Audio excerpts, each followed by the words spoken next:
Hello guys, welcome to this YouTube channel and welcome to the session in which we are going to solve the SSC JEE previous year questions जो कि आपका 3 मार्च 2017 को हुआ था shift 1 में। ठीक है, उसका पार्ट 1 हमने कंप्लीट कर लिया था जिसमें हमने 50 क्वेश्चंस को कवर कर लिया था। अब हम पार्ट 2 में 51 से लेके 100 क्वेश्चंस जो बाकी बचे हैं आपके टेक्निकल पोर्शन के, उसको हम यहाँ पे कवर करने की कोशिश करेंगे। सेशन का पीडीएफ अगर आप प्राप्त करना चाहते हैं तो आप Telegram channel mechanical by Vishal sir को फॉलो कर लीजिएगा, so that you will get the most of the PDFs, most of the study material, most of your notes, जितनी भी चीज़ें आपको चाहिए उस टेलीग्राम चैनल के फाइल सेक्शन में आपको वहाँ पे प्रोवाइड हो जाएगी। तो चलिए गए सेशन को हम अब स्टार्ट करते हैं बिना किसी देरी के। तो ये क्वेश्चन तो अपनों ने सॉल्व कर लिए थे और एक क्वेश्चन मैंने आपको एज ए होमवर्क दिया था I think. So this was the question homework का ये क्वेश्चन था आपका और इसका आंसर आप सभी लोगों को कमेंट सेक्शन में देना था। ठीक है, तो क्वेश्चन क्या है आपका? क्वेश्चन है आपका the causes of cavitation are, cavitation के क्या क्या कारण होते हैं, और काफी सिंपल सा ये क्वेश्चन है। ठीक है, सो कैविटेशन का कारण होता है लो प्रेशर। जहाँ कहीं भी प्रेशर लो प्रेशर होता है और अगर वहाँ का प्रेशर आपके वेपर प्रेशर से कम हो जाए तो उस केस में वहाँ पर कैविटेशन हो जाता है, वेपर फॉर्म होने लगती है और ये लो प्रेशर रीजन से वेपर हाई प्रेशर रीजन में जाती है और वहाँ पे जाके ब्रस्ट हो जाती है। जैसे वो वेपर ब्रस्ट होती है तो एम्प्टी स्पेस के अंदर जो चारों तरफ का जो पानी होता है वो फिलअप होता है, जिसके कारण आपकी प्रेशर वेव्स क्रिएट होती है। तो लो प्रेशर कहाँ होता है ये अब हमें यहाँ देखना है। देखिएगा, causes of the cavitation are की हाई सक्शन लिफ्ट। अगर सक्शन लिफ्ट ज़्यादा होगा तो उस केस में क्या होगा, सक्शन पर प्रेशर काफ़ी कम होगा, तो हाई सक्शन लिफ्ट हो सकता है, हाई सक्शन लिफ्ट हो सकता है। अगर पंप की स्पीड कम होगी, पंप की स्पीड कम होगी तो आपको पता है कि pressure is proportional to speed, sorry pressure is inversely proportional to speed at the inlet of the pump.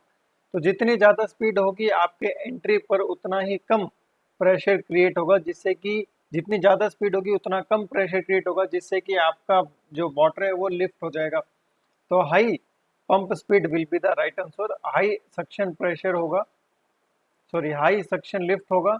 मतलब अगर सक्शन पाइप की लंबाई अगर ज़्यादा होगी, लिफ्ट करने वाली लंबाई अगर ज़्यादा होगी और सक्शन साइड में अगर प्रेशर बहुत कम होगा due to the high speed of the pump, उस केस में कैविटेशन फॉर्म होने लगता है, कैविटेशन फिनोमिना होता है। So this is the question number 51. Turbulent flow will be generally occurs. देखिएगा रिनोल्ड्स नंबर क्या होता है पाइप के केस में ले लेते हैं। Reynolds number will be more than 4000, तभी आपका जो फ्लो होगा वो टर्बुलेंट फ्लो होगा। और रिनोल्ड्स नंबर क्या होता है? रिनोल्ड्स नंबर होता है आपका rho V D divide by mu. तो अगर रिनोल्ड्स नंबर को इंक्रीज करना है तो वेलोसिटी को इंक्रीज करना पड़ेगा, डायमीटर को इंक्रीज करना पड़ेगा और विस्कोसिटी को डिक्रीज करना पड़ेगा। तो एट वेरी लो वेलोसिटी तो नहीं होगा। Fluid of highly viscous fluid, highly viscous fluid का फ्लो लेमिनार होता है। In a flow very narrow passage laminar हो जाएगा, डायमीटर बहुत कम, नैरो मतलब in a flow at a high velocity through the large passage. तो option D will be the right answer. चलिए 52 का देखिए क्वेश्चन क्या है। Force of buoyancy on a floating body equal to the weight of the liquid equal to the volume of the body, नहीं, weight of the liquid equal to the immerse volume of the body. एक second, equal to the fluid displace, fluid displace करेगा उतने volume का wait यहाँ पे consider किया जाएगा। तो weight of the body equal to the immerse volume of the body, weight of the liquid equal to the immerse volume of the body. ठीक है, सही है। ये कहना क्या चाहता है देखिएगा, अगर मान लीजिए आपकी ये कोई बॉडी है और ये किसी लिक्विड के अंदर डूबी हुई है, तो उस केस में जितना ये फ्लूइड का वॉल्यूम डिस्प्लेस कर रहा है उसका जो वैल्यू होता है, वेट का जो वैल्यू होता है, weight of the fluid displaced equal to the buoyancy force. और इक्विलिब्रियम में ये आपका वेट ऑफ द बॉडी के इक्वल होता है। इक्विलिब्रियम होगा ना तभी तो वो उसके ऊपर तैरेगा।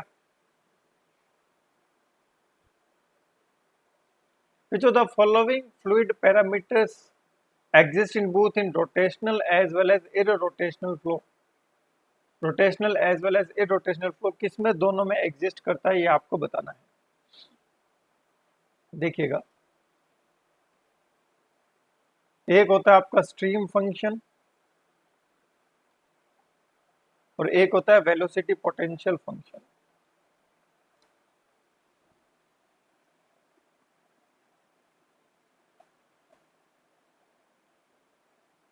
Velocity potential function,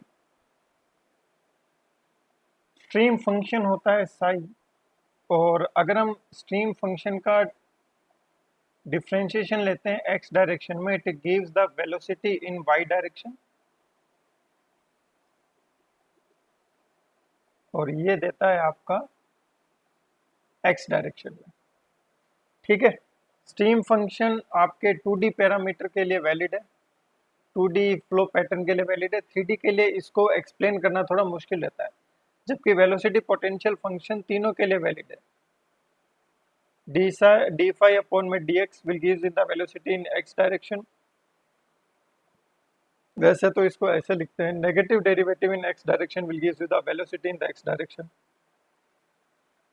Negative derivative in the y direction will give the velocity in the y direction. Negative derivative in the z direction will give the velocity in the z direction. ये 3D के लिए valid है, लेकिन ध्यान रखिएगा velocity potential function is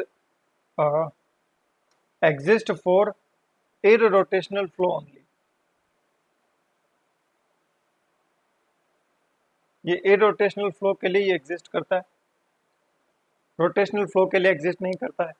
लेकिन flow तो आपका रोटेशनल इरोटेशनल दोनों हो सकता है। तो stream function is valid for all type of flow, चाहे वो रोटेशनल हो चाहे वो इरोटेशनल हो, लेकिन है 2D फ्लो के लिए वैलिड। किसके लिए? 2D फ्लो के लिए वैलिड है। तो स्ट्रीम फंक्शन तो आएगा ही आएगा, वेलोसिटी पोटेंशियल फंक्शन नहीं आएगा। ठीक है, वेलोसिटी पोटेंशियल फंक्शन नहीं आएगा। अब बात आती है वोटिसिटी। वोटिसिटी रोटेशन में आता है हाफ ऑफ द रोटेशन, है ना।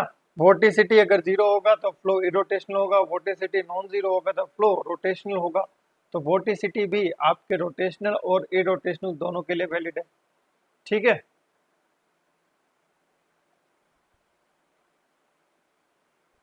सर्कुलेशन वोटिसिटी।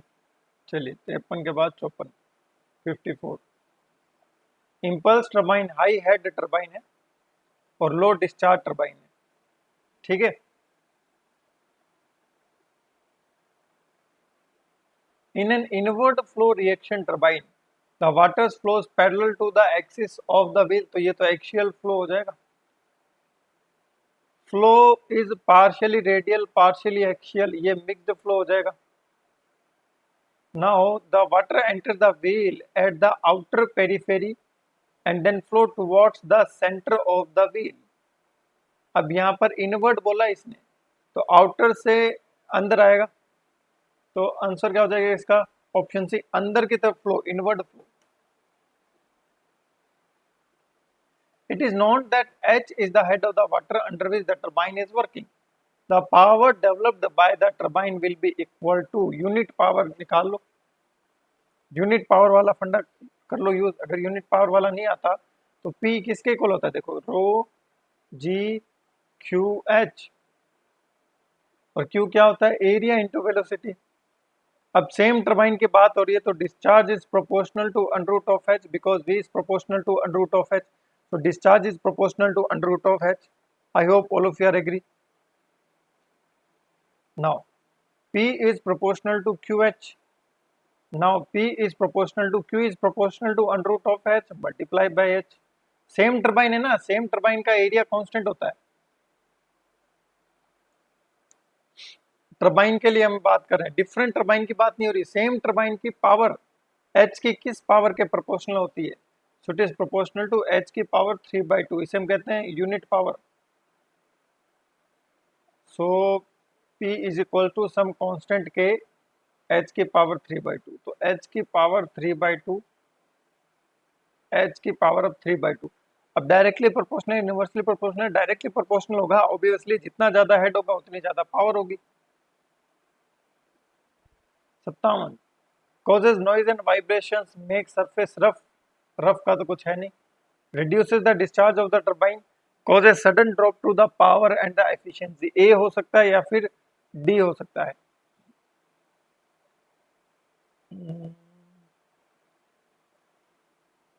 एक सेकेंड, इसका एसएससी ने कुछ और दिया है, the cavitation in hydraulic machine, इसका देखना पड़ेगा क्या दे रखा है।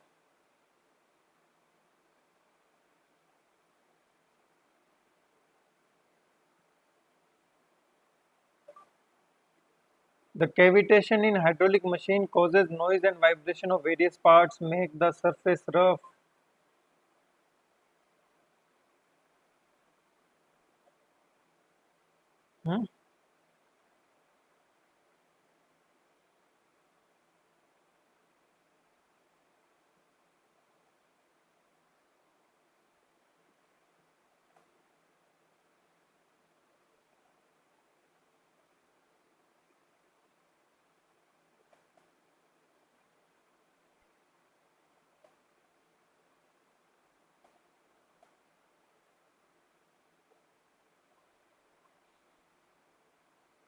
ये कंफ्यूजन वाला क्वेश्चन है।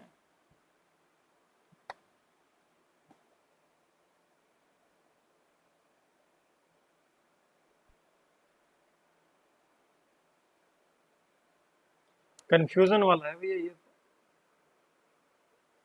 तो अगर हम देखें इसका आंसर, देखो कैविटेशन से नॉइस वाइब्रेशन तो होता ही है, प्रेशर वेव्स क्रिएट होती है,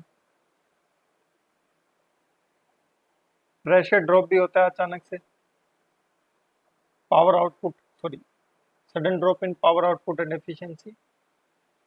और एसएससी ने जो इसका आंसर माना है वो माना है मेक द सरफेस रफ। कैसे माना है उन्होंने? उन्होंने कहा है कि जब भी आपका बबल कोलैप्स होगा तो उस केस में due to high pressure waves आपकी टरबाइन की और जो ब्लेड्स हैं, टरबाइन की जो सरफेस है, रनर की जो सरफेस है, उसमें कैविटीज फॉर्म हो जाएगी जिससे सरफेस रफ हो जाएगी। अगर जैसे ई ऑप्शन दिया होता, मान लो ये हटा दो, ये हटा दो, अगर दिया होता ऑल ऑफ द अबव, तो उस केस में अपना मोस्ट अप्रोप्रिएट आंसर ई हो जाता। वैसे कंफ्यूजन वाला क्वेश्चन है, इस पर आप क्या क्लेम कर सकते हो? हाँ जी, सेंट्रीफ्यूगल पंप में पानी कहाँ से एंटर करता है? टरबाइन में तो बाहर से अंदर आता है, पंप में अंदर से बाहर जाएगा। तो अंदर से बाहर सेंटर पर एंटर करेगा, पेरीफेरी से बाहर निकलेगा। Hydraulic press to store pressure energy which may be applied to any machine later on to increase the intensity, वो तो हाइड्रोलिक इंटेंसिफायर हो जाएगा। To lift large load by the application of a comparatively much smaller force.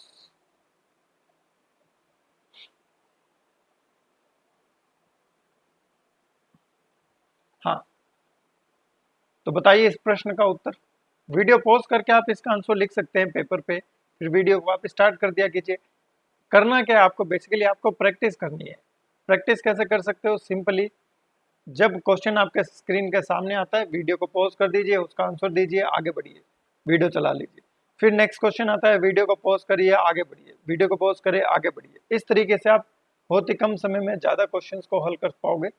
Otherwise आप इसको देखोगे, आपको लगेगा हाँ मुझे आता है, हाँ मुझे ये भी आता है, वो भी आता है, सब आता है आपको, लेकिन पेपर में जब जाओगे तब आपको कुछ नहीं आएगा। तो इसलिए वीडियो पॉज करके पहले अपना आंसर दिया कीजिए, फिर आंसर चेक किया कीजिए। तो लिफ्ट द लार्जर लोड, है ना, surge a tank to relieve the pressure waves.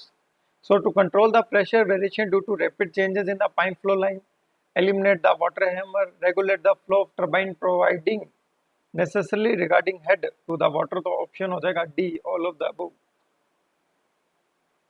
Which of the following statement is incorrect regarding the 4-stroke engine as compared to the 2-stroke engine? 4-stroke का incorrect. It 4-stroke में require heavier foundation, सही है। 4-stroke can be easily started.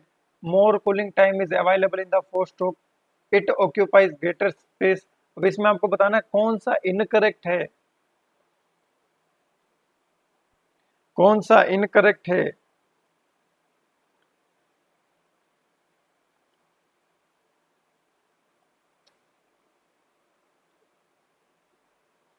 देखिए, heavier foundation तो चाहिए, 4 stroke engine बड़ा होता है। 4 स्ट्रोक इंजन में एक ही स्ट्रोक में पावर मिलती है, बाकी 3 स्ट्रोक खाली रहते हैं। More time for cooling is available. 4 stroke engine बड़ा होता है, इट ऑक्यूपाइज ग्रेटर स्पेस। तो आंसर क्या हो जाएगा? It could be easily started. 4 stroke engine को स्टार्ट करना हैवी होता है तो थोड़ा इनर्शिया इफेक्ट उसमें आएगा। IC engine connecting road connects which of the following pair of the parts. Cylinder और क्रैंकशाफ्ट को नहीं करता, पिस्टन और क्रैंकशाफ्ट को करता है। स्मॉलर एंड पिस्टन में होता है, बिगर एंड क्रैंकशाफ्ट में होता है। गजन पिन वगैरह लगी होती है। कनेक्टिंग रोड बनी होती है आपकी फोर्ज स्टील से। Master gauge is mainly use for which of the following purpose. Checking thread cutting angle, measuring internal dimension, verifying the accuracy of gauges. Master gauge है, हर जगह उसको मशीन पे लेके नहीं घूमते। It is use for verifying the accuracy of the gauges used on the shop floor.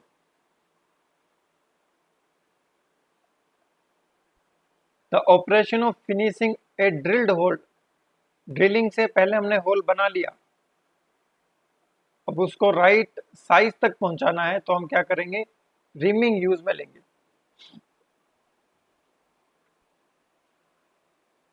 Rhyming हम use में लेंगे।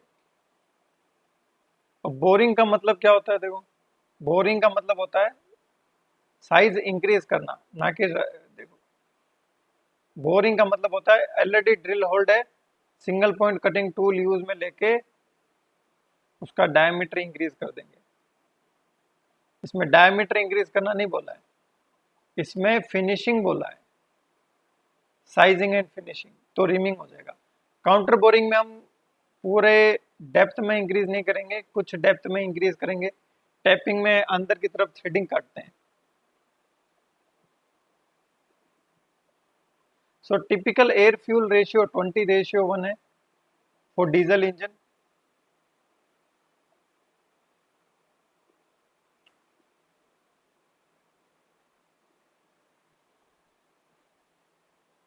So rotameter is used to measure potential energy stored in the spring, rotational speed of the shaft on a workshop machine, amount of torque applied, flow rate of liquids or gases in a closed tube.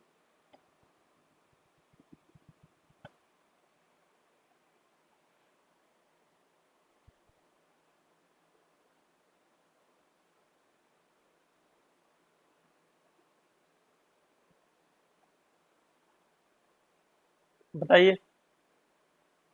सो एक second, कुछ गड़बड़ हुई है क्या? 1 minute. हाँ, मुझे लगता है थोड़ा कैमरा का इशू हो गया है,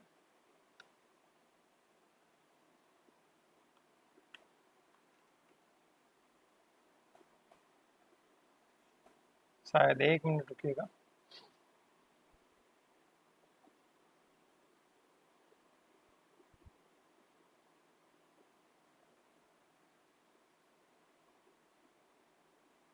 अब सही है ना?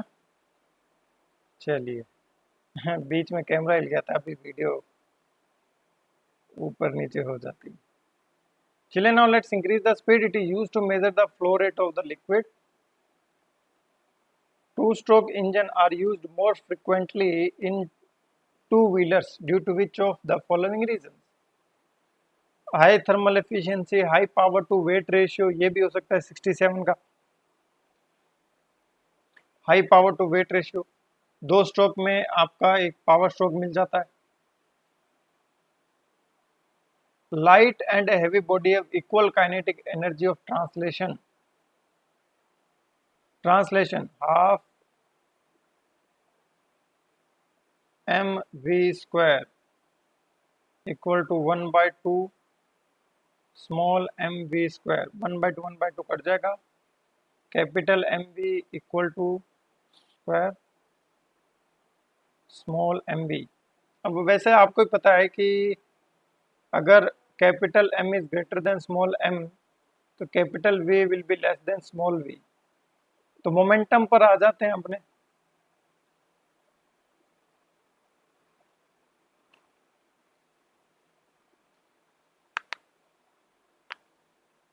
मोमेंटम को कैसे एक्सप्लेन करोगे? मोमेंटम क्या होता है? Mass into velocity.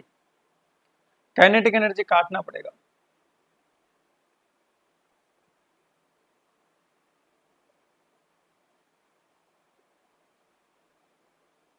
Momentum is mass into velocity.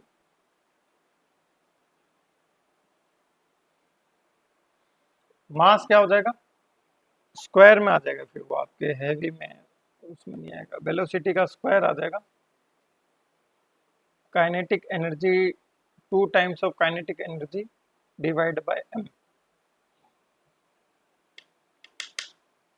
या फिर कैसे करें?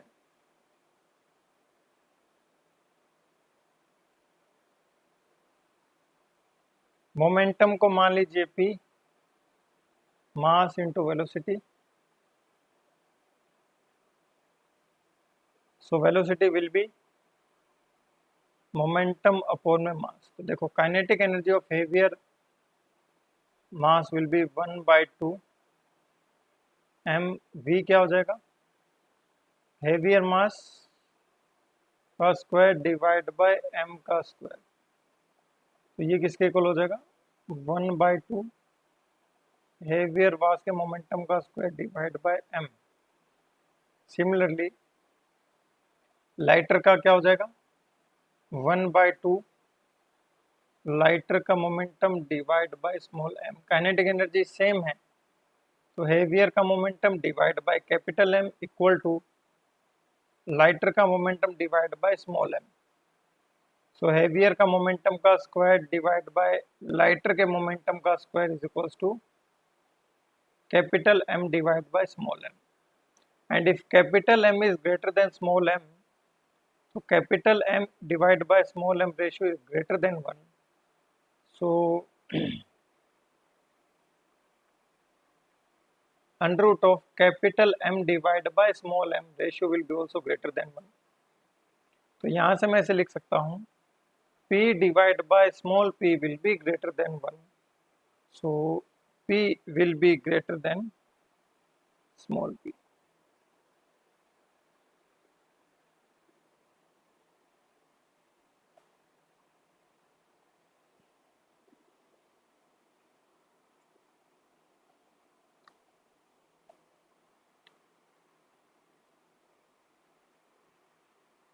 So lighter body will have smaller momentum A।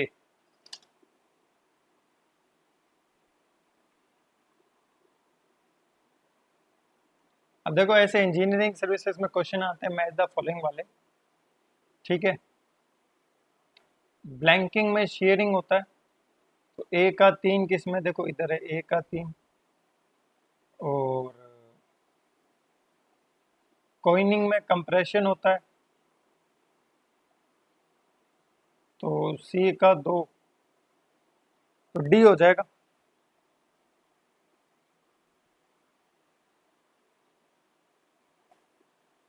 भैया जो फ्लूट्स बनी होती है ड्रिल पर, उसका काम क्या होता है?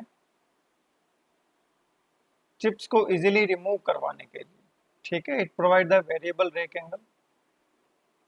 Quick return mechanism typically in which of the following machine? Shaper machine में quick return motion mechanism use में लिया जाता है। बेल्ट ड्राइव में अगर बेल्ट और पुली के सरफेस के बीच में रिलेटिव मोशन होता है, बेल्ट और पुली के सरफेस के बीच में, उसे हम क्या कहते हैं? बेल्ट की वेलोसिटी अलग होती है, पुली की सरफेस की वेलोसिटी अलग होती है, बेल्ट उसके ऊपर से फिसल जाता है, तो उसे हम कहते हैं slip. Which of the following is a typical disadvantage of a roller contact bearing? Typical disadvantage आपको बताना है।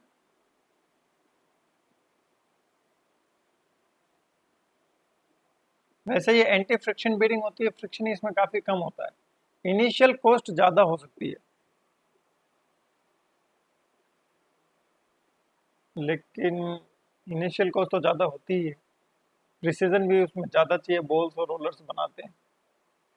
शॉक लोडिंग को वो सहन नहीं कर सकती, डायनेमिक लोडिंग को।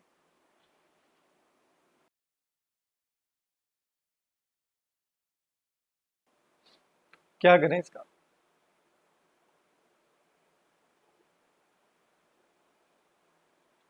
हाई इनिशियल कॉस्ट भी है, प्रिसीजन भी है, लुब्रिकेशन भी चाहिए।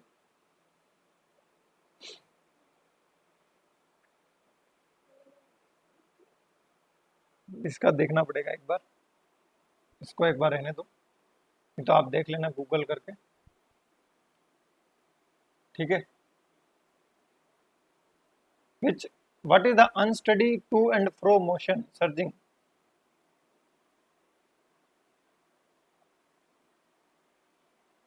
Correct about lubricating coolants, engine coolant should have high viscosity, correct बताना है, विस्कोसिटी हाई होगी। Coolants used during machining should have high viscosity, viscosity should vary according to the temperature for a good lubricant, viscosity temperature के according very करनी चाहिए। बताइए क्या answer होना चाहिए? जो मशीनिंग करता है उसकी तो विस्कोसिटी कम होनी चाहिए, और इंजन कूलेंट्स की विस्कोसिटी ज़्यादा होनी चाहिए, तो ए आंसर हो जाएगा।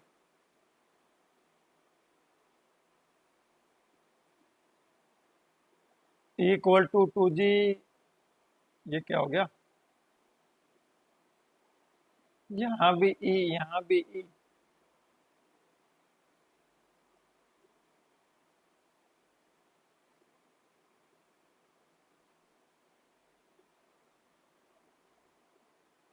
तो यहाँ जी कर दो, तो बी हो जाएगा इसका आंसर।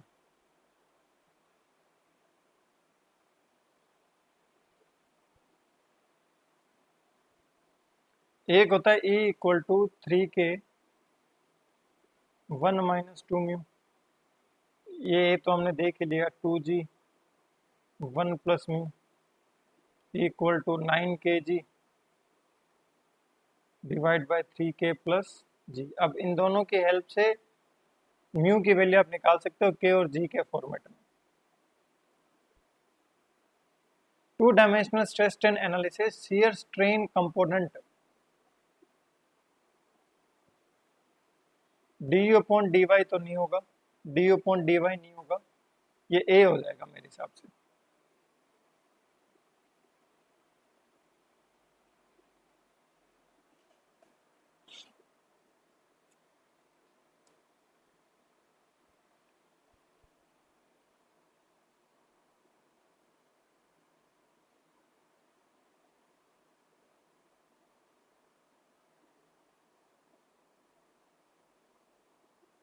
ये फ्लूइड मैकेनिक्स का है भैया, ये फ्लूइड मैकेनिक्स का है। So variation of u in x direction does not create any shear stress, but variation of u along the y direction will create the shear stress. तो ये होता है ना, देखो म्यू du/dy, तो du/dy वाला आंसर आपको देना पड़ेगा।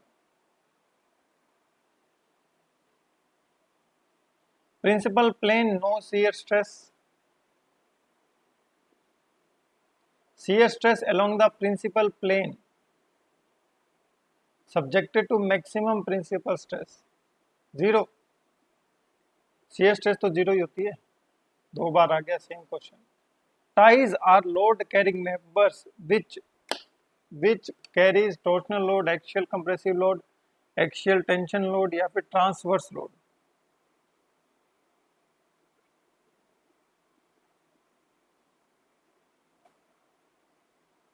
बताओ।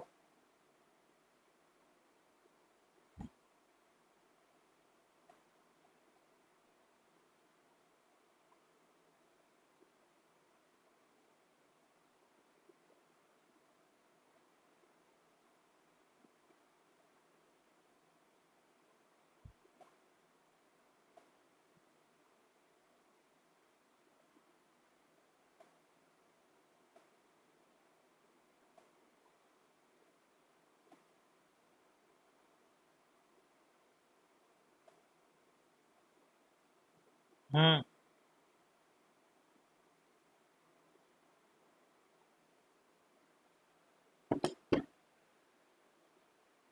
Tension load, tension loads, axial tension loads, radius of curvature of a stressed beam and modulus of elasticity.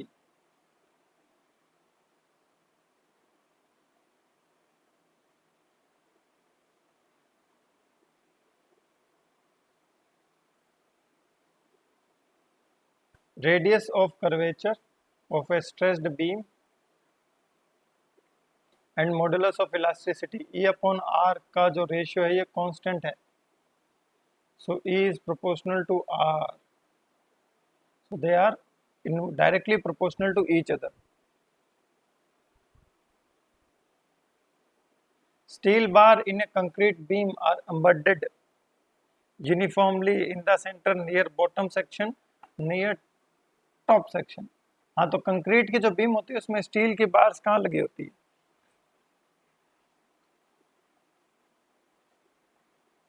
मैं यहाँ देख रहा था, यहाँ स्टील बार है क्या? बॉटम सेक्शन के पास ज्यादा होती है, जैसे ये बीम का सेक्शन है ना,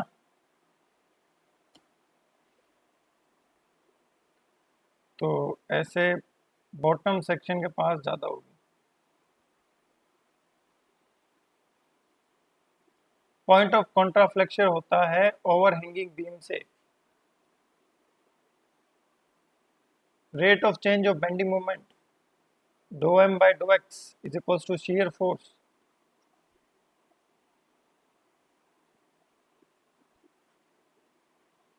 Bending moment at any point is equal to algebraic sum of moments of the forces on the either side of the point.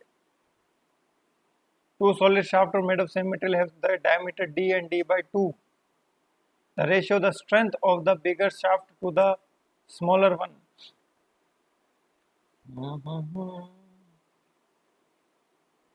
Strength shear stress से डिफाइंड होता है ना, 16t divide by pi D cube.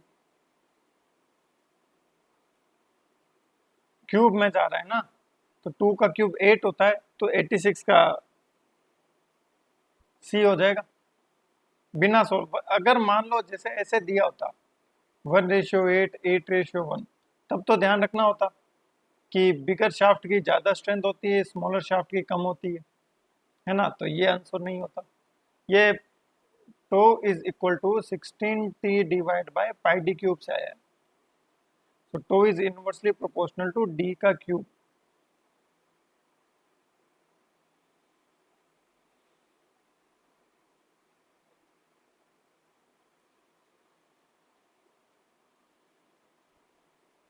Poisson ratio बताना है, change in diameter by original diameter.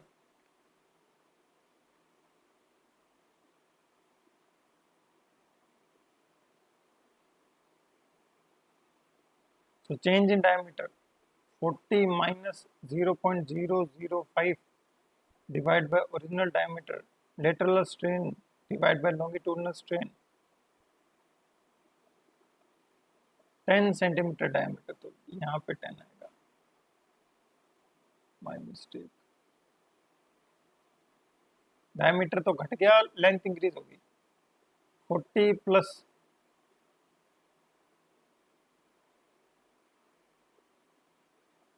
0.8 divided by 40, here also written.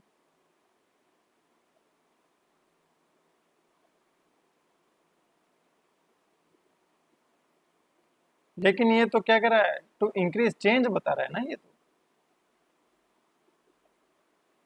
ये diameter में इतना decrease और लेंथ में इतना इंक्रीज, ये तो चेंज बता रहा है, तो फिर जरूरत ही नहीं है। 0 से 0 कैंसिल आउट हो जाएगा, ये नीचे एक और 0 चला जाएगा, तो ये क्या हो जाएगा 0.005 इंटू 40 डिवाइड बाय 8, सो 8 5 जा 40, 0.025 ए हो जाएगा।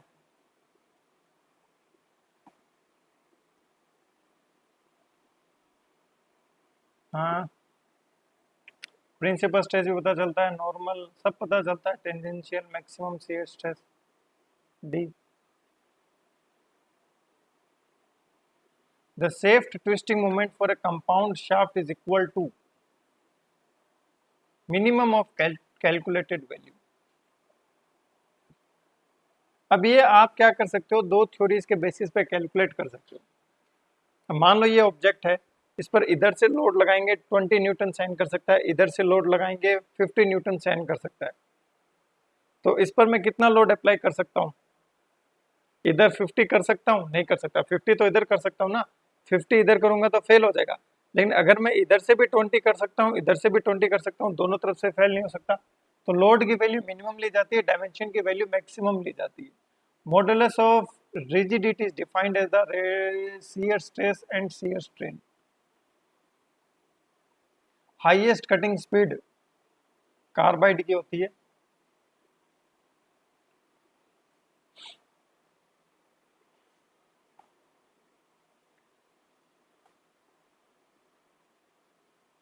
गियर होबिंग, मिलिंग में चिप रिमूव होती है, थ्रेड कटिंग में चिप रिमूव, गियर होबिंग में चिप रिमूव, स्पिनिंग में कोई चिप रिमूव नहीं होती.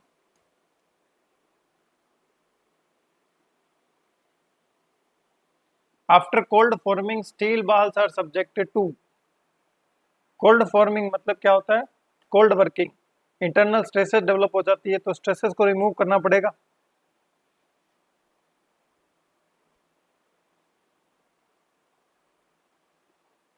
किसमें क्विक रिटर्न मोशन मैकेनिज्म नहीं चाहिए, प्लानर में चाहिए, सेपर में चाहिए, ब्रोचिंग या स्लोटिंग, स्लोटिंग में भी चाहिए, ब्रोचिंग में नहीं चाहिए.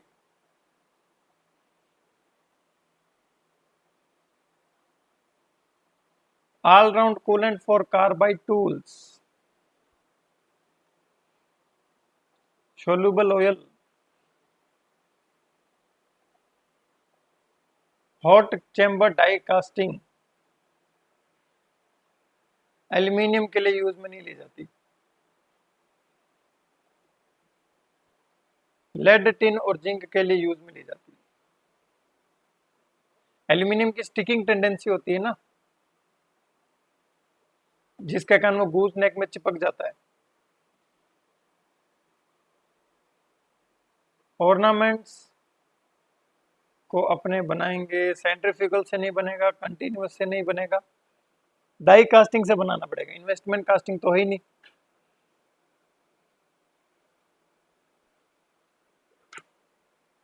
डाई कास्टिंग में भी इतना ज्यादा तो होता नहीं सोना अपने पास की डाई में भर के उसको दबाएं डाई के अंदर. इसमें मेरे हिसाब से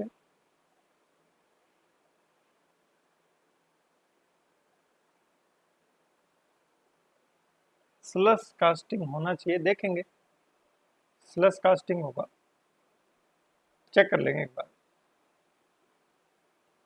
facing sand used in foundry work comprises of alumina, silica and clay. Clay तो होगा, चिकनी मिट्टी, तो एल्यूमिनिया नहीं होगा, सिलिका और क्ले होगा. Facing sand. Mould of casting for ferrous metal in continuous casting process is made of.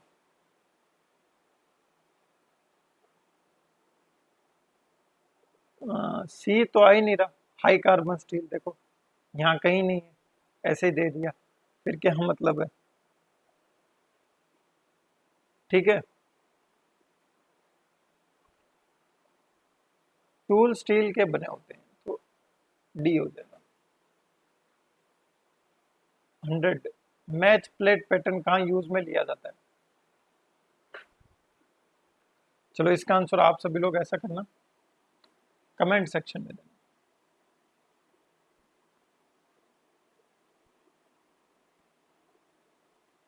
ठीक है, तो अभी तक अपनों ने 3 सेट कंप्लीट कर लिए हैं, है ना.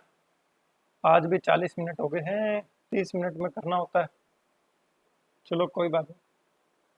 तो 3 सेट हमने कर लिए हैं अभी तक. एक तो 4/3/2017 के मॉर्निंग शिफ्ट और इवनिंग शिफ्ट का, और 3/3/2017 का अपनों ने मॉर्निंग शिफ्ट का कर लिया है. अब हम इसका इवनिंग शिफ्ट कर लेंगे. और आई थिंक 2017 में 8 पेपर हुए थे आपके, 17-18 में काफ़ी ज़्यादा पेपर हुए थे. तो पहले इनको कवर करेंगे, फिर 19-20 वालों को अपने कवर करेंगे, और उसके बाद सब्जेक्ट वाइज भी सेशन लगा लेंगे कि कौन से सब्जेक्ट में क्या क्या क्वेश्चन पूछेंगे। वैसे यहाँ तो आपको पता चल ही रहा है, सब्जेक्ट वाइज ये क्वेश्चन आ रहे हैं। स्टार्टिंग के 20 क्वेश्चन थर्मोडाइनमिक्स के, फिर पावर प्लांट के, फिर टोम के, सोम के, एफएम के, सब्जेक्ट वाइज तो आ ही रहे हैं। ठीक है, सेशन आपको कैसा लगा? सेशन में कोई भी अगर आपको फीडबैक देना होता है तो आप कमेंट सेक्शन में कमेंट जरूर करके दिया कीजिए। और इसका जो पीडीएफ है आपको Telegram channel Vishal mechanical by Vishal sir में मिल जाएगा। तो okay guys, bye bye, take care, love you all, जय हिंद, जय भारत।